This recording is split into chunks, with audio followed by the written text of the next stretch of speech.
Wes. Assalamualaikum warahmatullahi wabarakatuh. Waalaikumsalam warahmatullahi wabarakatuh. Pagi anak-anak. Pagi, Kak. Gimana nih kabarnya hari ini? Alhamdulillah, luar biasa. Allahu Akbar. Nah, hari ini ada yang nggak masuk teman kita. Banyak. Siapa aja? Fatimah. Izin telat, Pak. Terus, apa lagi? Hapus, izin telat. Ya. Manda, Pak Manda. Terus, masih banyak. Nah, sebelum kita mulai pelajaran hari ini, alangkah baiknya kita awali dengan berdoa terlebih dahulu. Untuk ketua kelas dimohon untuk menyiapkan berdoa. Dimulai.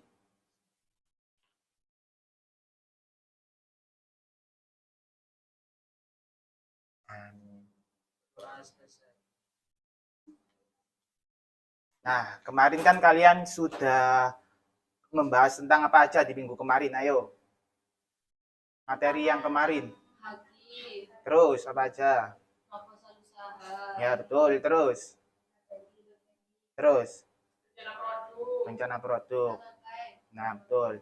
Nah, kemarin kan oleh Bu Aini kan, kalian kan materi yang terakhir itu kan yang haki ya. Nah, ada yang masih ingat gak? Haki itu apa sih? Ya, itu singkatannya. Maksudnya pengertiannya. Pak, kalau kita mempunyai suatu logo atau produk yang tidak dibuktikan sama orang lain. Ya, itu termasuk dalam kasus pelanggaran haki. Ada lagi yang mau memberikan pendapat? Tidak ada. Nah, jadi pengertian haki ini, haki merupakan hak eksklusif yang diberikan kepada pencipta hak intelektual guna untuk mendorong dan membangun dari suatu karya seni. Nah, haki ini meliputi yang pertama itu hak cipta, yang kedua itu ada hak desain industri, yang ketiga ada hak paten, dan yang terakhir ada hak merek dagang. Nah, tujuan haki ini untuk melindungi karya-karya intelektual serta mendorong inovasi dan kreativitas. Nah, dengan adanya haki ini diharapkan para pencipta hak intelektual ini mendapatkan manfaat ekonomi serta mencegah dari penggunaan tanpa izin. Seperti itu. Nah, di sini Bapak mempunyai sebuah tayangan video di mana kasus pelanggaran haki. Mohon untuk anak-anakku bisa menyimak videonya dengan baik ya, dan nanti bisa memberikan pendapat kalian.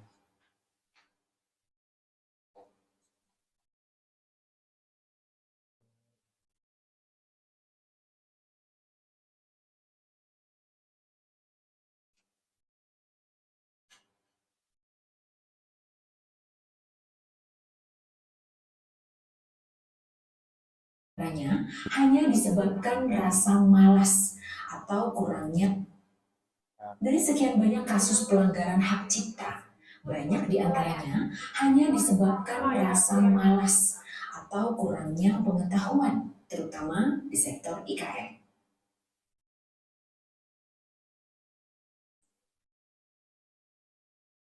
Apa jadinya jika tiba-tiba produk karya kita diakui oleh orang lain dan mereka dengan segera mendaftarkan hak cipta produk tersebut atas namanya sendiri?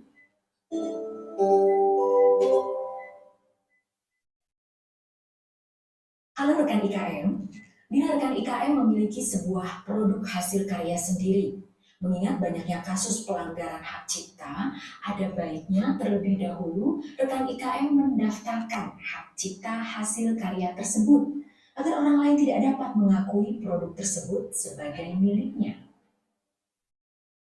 Hak cipta inilah yang akan kita bahas pada video kita kali ini, agar rekan-rekan IKM memahami dasar-dasar hak cipta. Sebelumnya kita simak dulu kasus berikut ini. Pak Dodo adalah seorang pengrajin kayu ukiran. Setelah sekian lama, ia akhirnya menyelesaikan desain ukiran kursi terbarunya yang unik, dan ia bangga akan karyanya itu. Pak Dodo memiliki pesaing bernama Pak Anto, yang juga seorang pengrajin kayu ukiran. Ia mengetahui desain motif terbaru dari Pak Dodo dan berusaha menirunya. Tanpa diketahui Pak Dodo, Pak Anto diam-diam menjual kursi dengan desain ukiran yang sama persis. Dan ternyata produk itu sangat diminati. Hingga Pak Anto kebanjiran pesanan. Rekan IKM, tahu tidak bahwa hingga saat ini banyak sekali terjadi kasus pelanggaran hak cipta, tidak terkecuali di sektor IKM. Nah, saat mengetahui hal itu, Pak Dodo melaporkan kasus ini ke penegak hukum. Namun gugatan ditolak karena Pak Anto ternyata telah lebih dulu mendaftarkan hak cipta desain ukiran kursi tersebut. Sehingga Pak Anto tidak dapat dikenai hukuman atau denda. Tahukah rekan-rekan bahwa hal ini sering dijumpai? Berdasarkan kasus tersebut, rekan IKM dapat mengambil pelajaran bahwa banyak pelanggaran hak cipta terjadi hanya disebabkan oleh kurangnya pengetahuan atau bahkan rasa malas, sehingga pencipta tidak segera mendaftarkan karyanya ke pemerintah melalui Direktorat Jenderal Kekayaan Intelektual. Akhirnya, orang atau pihak lainlah yang lebih dulu mendaftarkan hak cipta dari produk tersebut. Sehingga merekalah yang diakui secara hukum sebagai pemilik produk. Nah, rekan IKM tentu tidak ingin karyanya diakui oleh orang lain.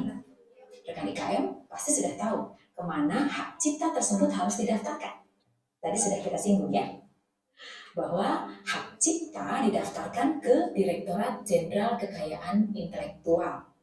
Tapi sebelum itu, rekan IKM harus tahu terlebih dahulu tentang hal-hal yang terkait dengan hak cipta, agar pada saat proses pendaftaran, rekan IKM tidak mengalami kebingungan.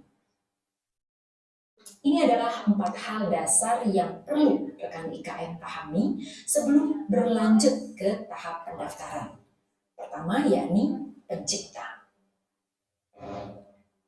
Berdasarkan Undang-Undang Nomor 28 Tahun 2014, arti pencipta adalah seseorang atau beberapa orang yang secara sendiri-sendiri atau bersama-sama menghasilkan suatu ciptaan yang bersifat khas dan pribadi berdasarkan hasil pemikiran, keterampilan, keahlian, atau imajinasi.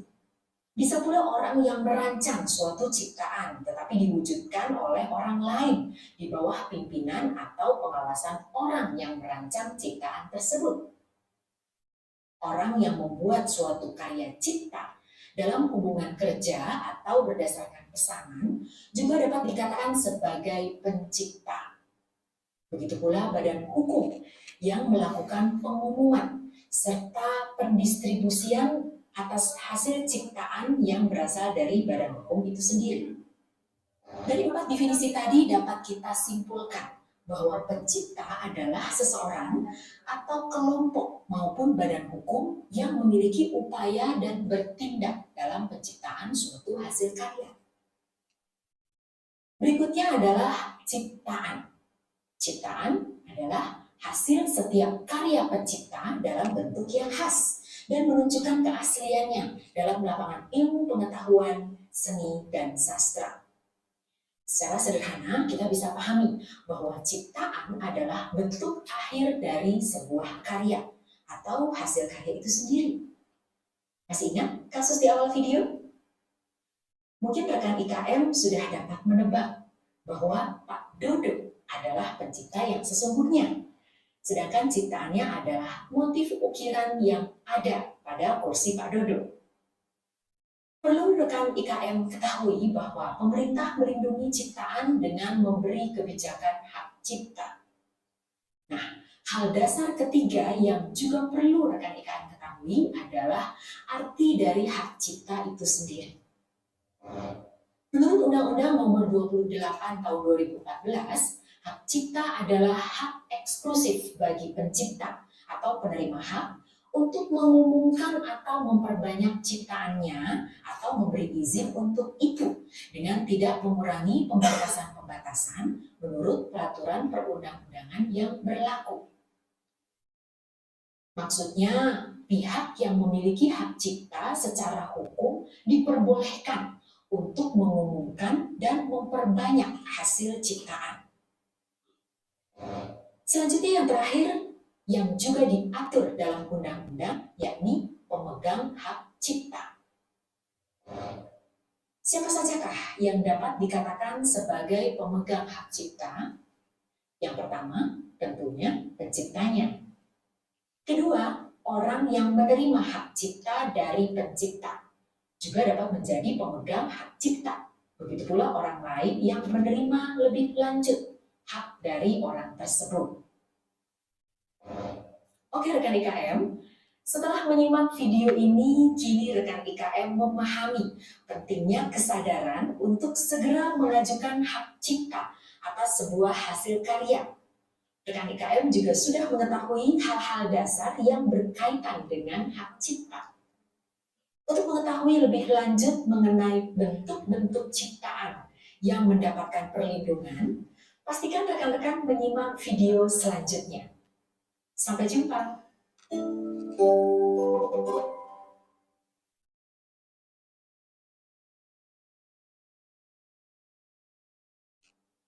Nah, dari video yang sudah saya tayangkan tersebut, dari sini apa yang dapat kalian ambil?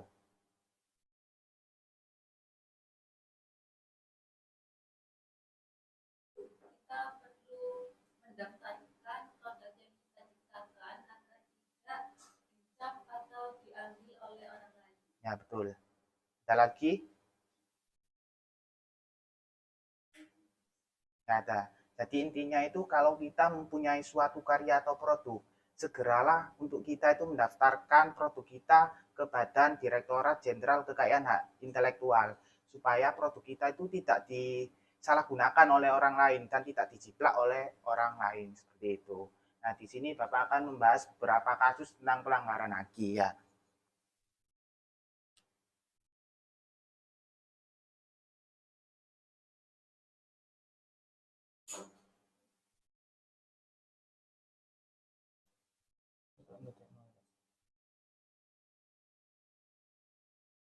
Nah, yang pertama itu kasus pelanggaran hak cipta, seperti kayak mengadakan, menjual, atau menggambarkan suatu karya orang lain, seperti kayak musik, film, buku, dan software tanpa izin. Nah, contohnya itu di sini ada si Vidi Aldiano. Kalian tahu kan Vidi Aldiano? Ya. Nah, di mana si Vidi Aldiano ini dilaporkan karena telah menyanyikan lagu Nuansa Bening tanpa izin. Karena perbuatannya tersebut, Vidi diberikan sanksi dan diberikan denda karena telah melanggar hak cipta. Nah, yang nomor 2 itu ada kasusnya Dewa 19. Nah, Dewa 19 ini dilaporkan karena lagunya yang berjudul Arjuna itu loh. Kalian tahu kan? Nah, itu merupakan karya seseorang yang bernama Yudhistira Marsadi. Nah, di mana si Yudhistira ini mengeklaim bahwa lagu Arjuna itu merupakan sebuah novel atau tayangan video. Terus kemudian oleh Dewa 19 ini diangkat menjadi lagu. Karena perbuatannya tersebut, Dewa 19 dilaporkan oleh Yudhistira itu atas pelanggaran hak ciptanya. Itu.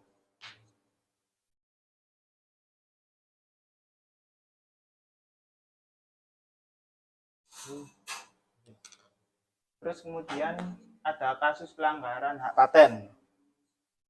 Seperti kayak menyalin bentuk, desain produk yang telah terdaftar sebagai desain industri, seperti desain botol, furnitur, atau kemasan lainnya. Nah, contohnya itu di sini ada Tupperware dan Biolev. Nah, Tupperware ini merupakan perusahaan dari Amerika Serikat, sedangkan Biolev ini merupakan perusahaan dari Indonesia. Nah, si Tupperware ini pernah menggugat si Biolev ini karena si Tupperware ini mengeklaim bahwa Biolev ini menjiplak karyanya Tupperware. Namun setelah ditelusuri lebih dalam itu ternyata ada perbedaan antara dua produk ini, yakni di warnanya. Nah, kalau Tupperware itu relatif berwarna-warni, bercorak warnanya. Sedangkan kalau Biolev itu relatif lebih polos, cuma tutupnya aja yang berwarna-warni. Jadi tuduhan yang dilakukan oleh si Tupperware ini tidak bisa diteruskan karena tidak ada bukti yang kuat.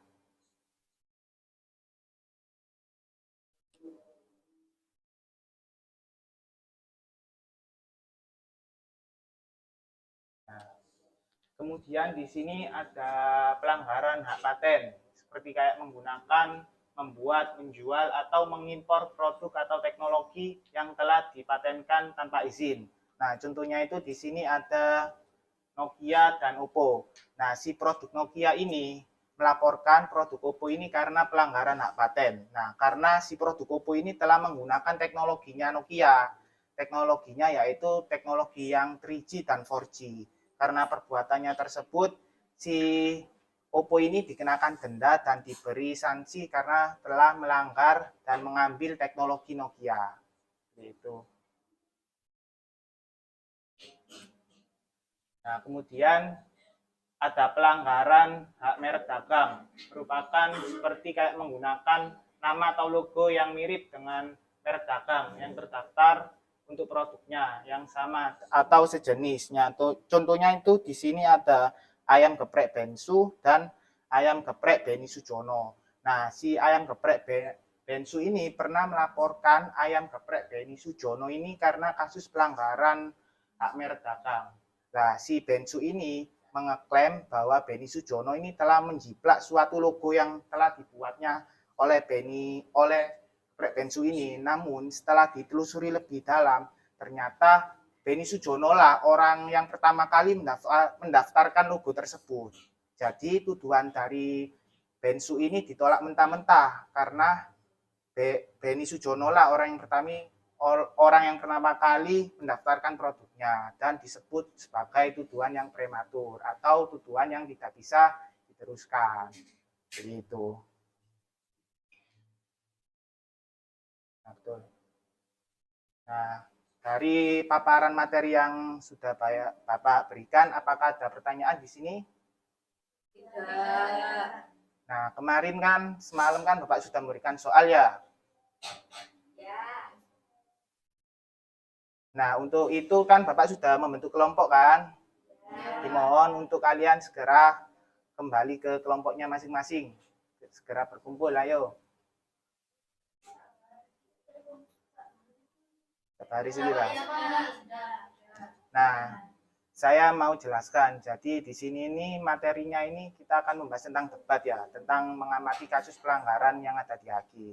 Nah, nanti di mana tim pro dan tim kontra dan tim netral itu menganalisis dari pendapat kasus tersebut. Nah, namun sebelum kita memulai debat ini, saya mempunyai aturan tersendiri. Yang pertama di sini saya sebagai moderator, saya yang memimpin jalannya debat. Terus yang kedua itu setiap tim hanya bisa berbicara satu orang. Terus yang nomor 2 itu setiap tim boleh menyanggah dari pendapatnya masing-masing. Terus yang nomor 4 itu harus menggunakan bahasa yang baik dan terkesan sopan. Terus yang kelima itu tidak boleh menggunakan bahasa yang kasar dan mengejek kayak gitu loh. Nah, seperti itu. Nah, untuk kali ini Bapak memberikan waktu diskusi kalian 10 menit untuk mengamati sebuah kasus ya. Saya kasih waktu 10 menit untuk kalian berdiskusi terlebih dahulu.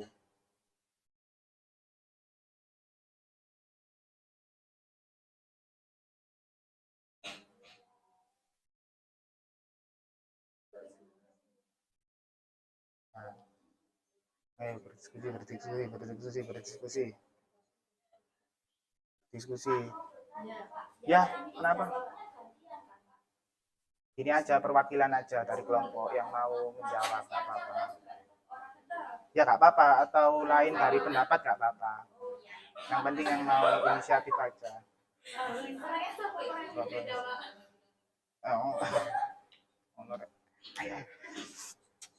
Ayo. Didiskusikan. Ayo, masukin. Taruh dulu sepedanya. Nomor 1 kan? Iya, ya, apa-apa. Nomor 1 atau nomor 2? Atau semua?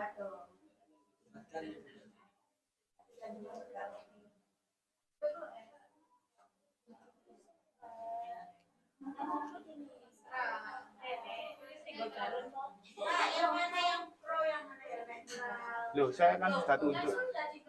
Sudah dibagi karena banyak yang ini yang pro, ini yang netral, Oh, yang pro, netral, kontra. Oke, netral. Saya beri waktu 10 menit ya untuk kalian berdiskusi terlebih dahulu.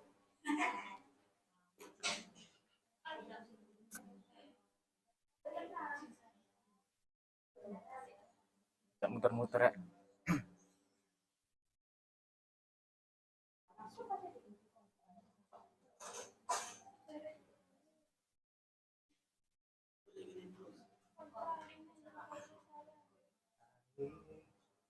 Ini waktu nih korek 60 menit. Dan rotok suwe wis.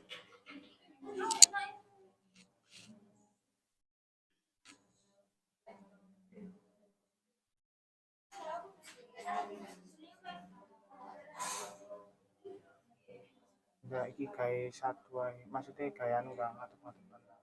Gak apa soalnya karep ati gawe ngadep-ngadepan. Gak usah apa-apa sing penting ono tim pro, tim netral dan anu. Ini bagimu tambah ketok titik areke.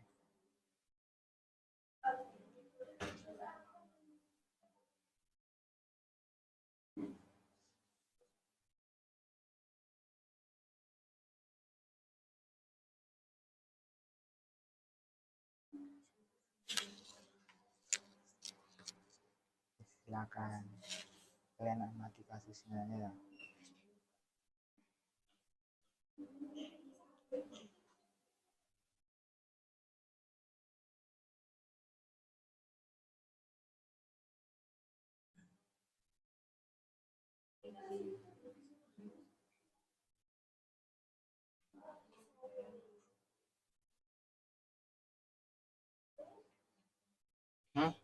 Jajan, Pak.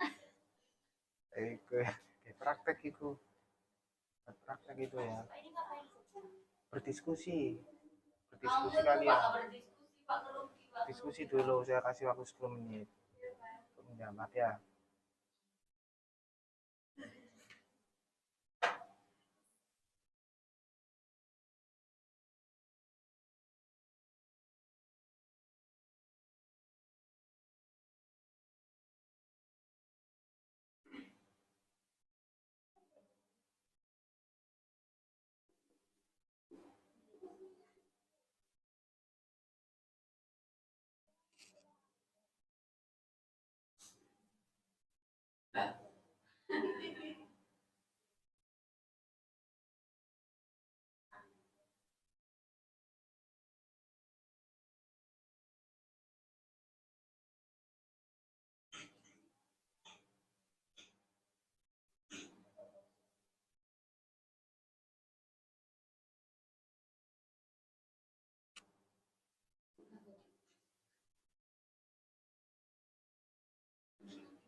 Oke.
hukum, Pak.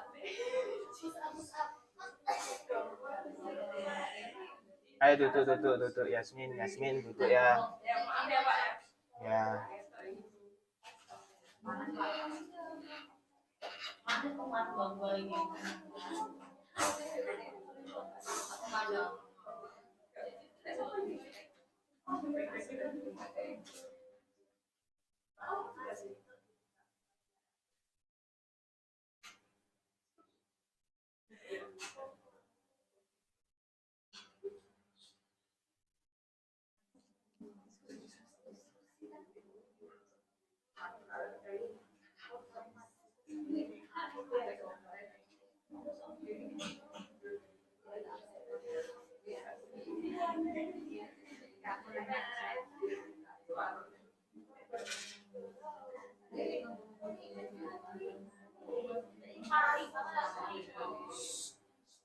Ada diskusi, Pak, ya, Bapak.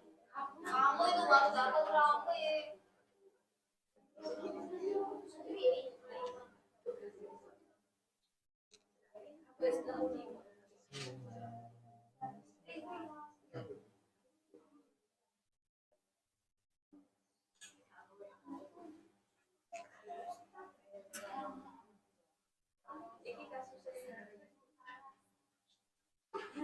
Yasmin.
Ayo berdiskusi.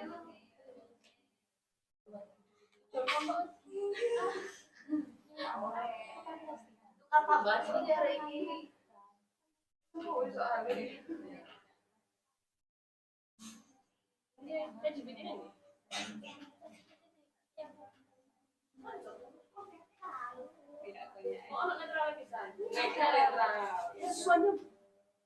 Yasmin, buka dah.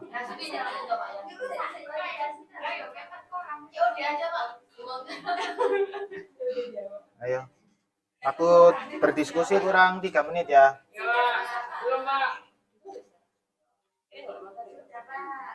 Sudah. Pak Netra tuh gampang, Pak. Oh iya ya. Ya. Terima kasih tambahan waktu ya.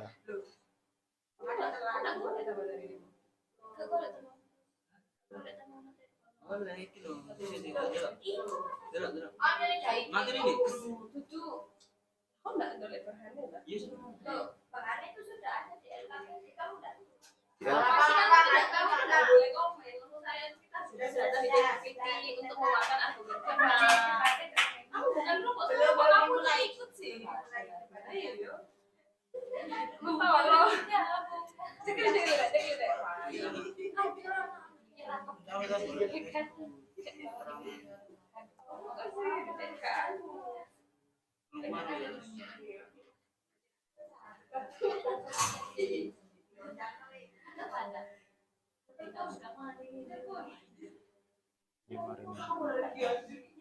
Ayo, apakah sudah selesai berdiskusinya?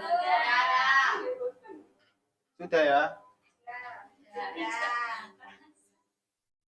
Bentar, saya tayangkan dulu ya kasusnya.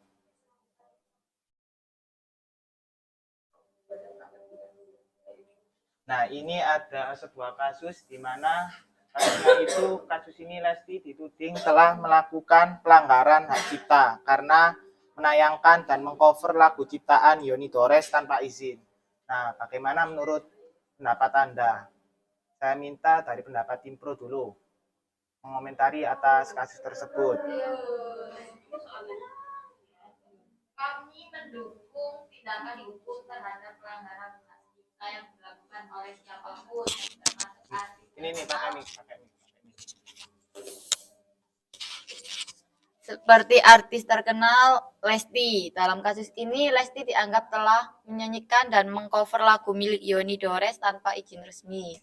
Sebagai tim pro, kami menilai ini sebagai bentuk pelanggaran serius terhadap hak kekayaan intelektual. Alasannya yaitu, 1. Hak cipta adalah hak eksklusif menurut Undang-Undang Nomor 28 Tahun 2014 tentang Hak Cipta. Menyatakan bahwa pencipta lagu memiliki hak moral dan ekonomis atas karyanya. Jika ada pihak lain yang menggunakan karya tersebut, maka harus ada izin tertulis atau perjanjian lisensi. Terus yang kedua, mengcover tanpa izin Berdiri bukan aja, sekadar berdiri aja, hiburan. Berdiri ya. Oh. Berdiri. Kamunya. Ya, Tak ketok, Pak. tak kelihatan. Ngalimin.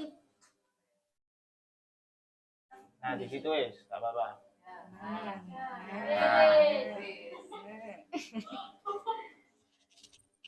Yang kedua, mengcover tanpa izin bukan sekadar hiburan. Banyak orang berpikir mengcover lagu hanyalah untuk bentuk penghormatan atau hiburan. Namun saat lagu itu diunggah ke platform monetasi, misalnya YouTube, maka sudah termasuk eksploitasi komersial dan wajib izin. Dan yang ketiga,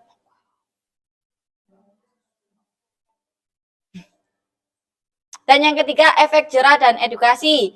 4. Melindungi pencipta lagu. Dah, Pak. Terus soal yang kedua langsung juga, tak, Pak? Bentar, yang satu-satu aja Satu. dulu. Ya. Satu, ayo. Dari Nah, tim. dari pernyataan dari tim pro, apakah ada sanggahan dari masing-masing tim terlebih dahulu? Apa ada sanggahan terlebih dahulu dari pernyataan yang telah dipaparkan? Ini dari pro. Tidak mendengarkan. Ini dari pro dulu. Ya, Tidak dimaafkan. ini kan udah dijelaskan ya pendapat dari tim pro. Nah, di sini ada sanggahan dari tim lain. Belum saya lempar untuk ke tim selanjutnya.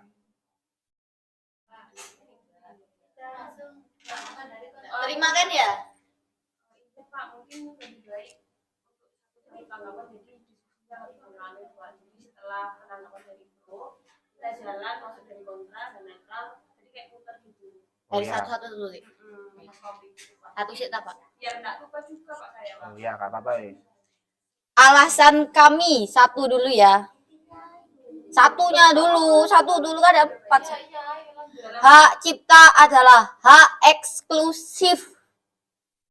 Menurut Undang-Undang Nomor 28 Tahun 2020, Hak Cipta menyatakan bahwa pencipta lagu memiliki hak moral dan ekonomis atas karyanya. Jika ada pihak lain yang menggunakan karya tersebut, maka harus ada izin tertulis atau perjanjian lisensi.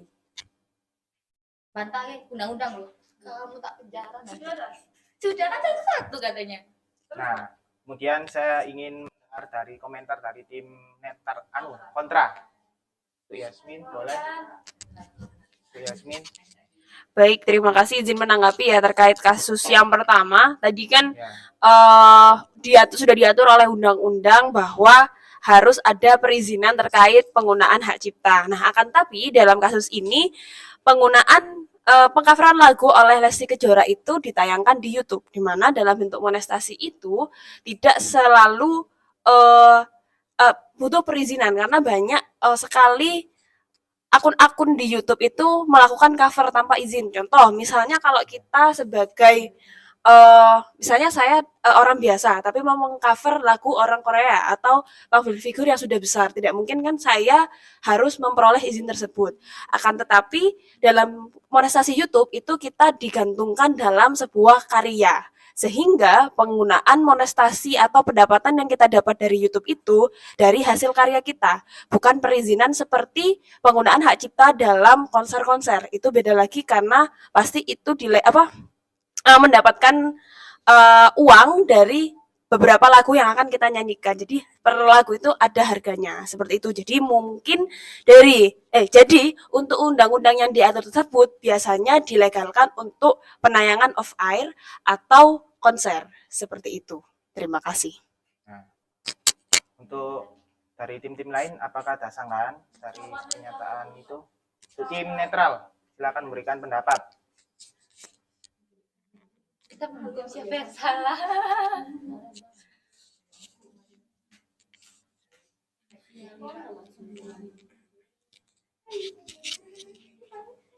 Iya, saya perwakilan dari tim kontra. Oh, netral, maaf, sorry. Maaf. Nah, pada dasarnya setiap karya cipta itu termasuk lagu, hak cipta atau apapun itu harus jika seseorang ingin menggunakan atau mengadaptasi karya tersebut, izin dari pencipta atau pemegang hak cipta adalah mutlak diperlukan. Ini tidak hanya berlaku untuk tujuan komersial, tetapi juga untuk menggunakan yang bersifat publik atau penyebar luasan, termasuk mengcover lagu di platform digital seperti YouTube itu tadi. Jadi pada intinya, izin dari pencipta atau pemegang hak cipta adalah mutlak diperlukan. Ya, sudah. Sudah. Pak, boleh Kak Bapak? Iya, boleh menanggapi Pak. Jadi dalam kasus YouTube atau sosial media lainnya, itu tidak perlu izin sebenarnya, tapi harus mencantumkan kredit.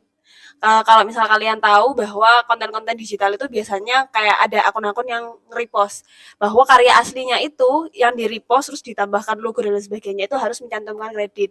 Nah, tadi saya juga mencontohkan bahwa ketika karya digital, ketika kita meng-cover lagu dan di-upload sebagai karya digital di laman seperti YouTube atau di sosial media lainnya, itu kan nggak mungkin kan kalau kita mau minta izin untuk artis-artis di luar, tapi kita harus mencantumkan kredit di mana nanti pencatatan lagu itu bisa terhitung otomatis dalam karya mereka. Jadi untuk monetasi dan lain sebagainya. Nah kalau misal dilanggarkan seperti itu kan nggak bisa karena monetasi YouTube itu nggak mungkin kan dia minta laporan hasil penayangan videonya dan lain sebagainya. Atau dia juga mengupload video-video yang lain. Tadi saya juga menekankan dalam tim kontra kasus ini menayangkannya di YouTube, bukan di pihak bukan di off air atau di konser. Jadi itu tidak mungkin menurut saya untuk meminta laporan dari YouTube dan hanya perlu untuk mencantumkan kredit saja tanpa izin. Terima kasih. Tapi waktu Bentar, apakah ada yang mau menyangka? aku duduk Tim lain? netral. Ayo, untuk tim netral, silakan. Tapi kita nggak membela siapa-siapa ya di sini tuh kan kita tim netral. Tapi waktu Lesti ngover itu udah dicantumkan nggak di YouTube-nya? Kamu kan pro. Kok enggak?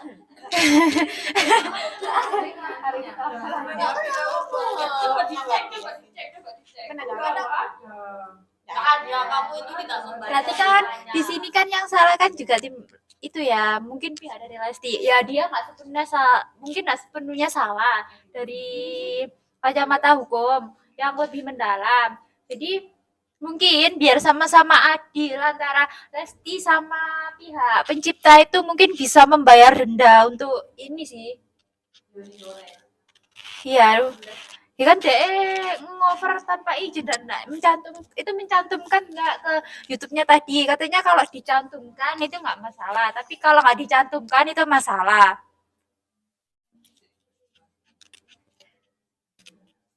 Apakah ada Itu sanggahan tidak lagi? dicantumkan berarti benar saya Pak, menurut undang-undang itu kena, kamu itu tak pendeli.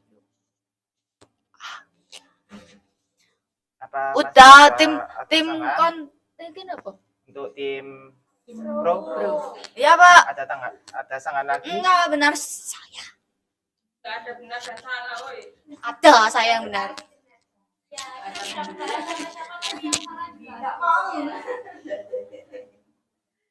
Nah, untuk kasus ini, apa yang bisa kita ambil dari kasus awal sampai akhir debat ini? Ayo silakan. kita tidak boleh asal menjiplak atau mengcover atau apa ya, ngeklaim bahwa suatu karya ataupun logo itu punya kita. Jadi kita harus izin dulu kepada yang menciptakan itu. Nah, betul. Bagus sekali pendapatnya. Rio Plus.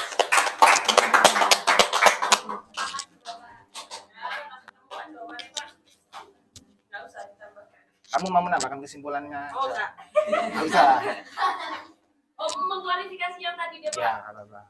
Iya, mengklarifikasi yang tadi ya, bahwa kasusnya Lesti Kejora itu memang salah kan ya, tapi pihak Dores pun pihak Dores atau pembuat karya itu juga tidak sepenuhnya benar, karena dalam monetisasi YouTube itu kalau pelanggaran hak cipta itu bisa diajukan dia sendiri. Nah, kenapa kok harus harus meminta jalur hukum kalau misal dia bisa melakukan peneguran hak cipta dalam YouTube? Karena di YouTube juga ada beberapa poin itu diperbolehkan. Terima kasih, Pak. Nah, terima kasih ya atas partisipasi teman-teman. Nah, karena waktunya Bapak sudah mulai habis, saya akhiri pembelajaran hari ini dengan membacakan hamdalah. Nah, sekian pembelajaran hari ini dari Bapak. Wassalamualaikum warahmatullahi wabarakatuh. Waalaikumsalam.